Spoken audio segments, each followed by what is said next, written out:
বরগুনায় school পড়ুয়া মেয়েকে ধর্ষণের অভিযোগে মামলা করার সপ্তাহখানেক পর বাবার মরদেহ উদ্ধার করা হয়েছে।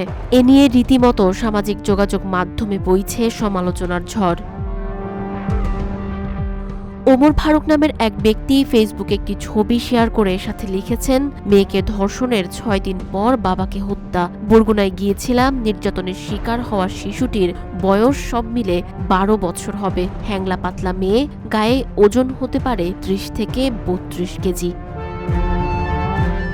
তিনি আরও লিখেছেন, তার ভাষ্য অনুযায়ী ধর্ষকের বাড়ির পেছনের এক ঝোপের মধ্যে হাত পায়ে রশি বেঁধে তাকে আটকে রাখা হয়।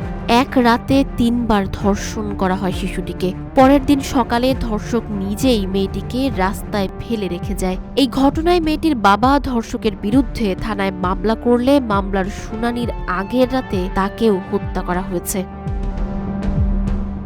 ভুক্তভোগী মেয়েটি প্রশ্ন করেছিল, ভাইয়া, বাবার হত্যার বিচার চাইব নাকি আমার ওপর হওয়া অমানবিক নির্যাতনের, সেটা এখনো বুঝে উঠতে পারছি না।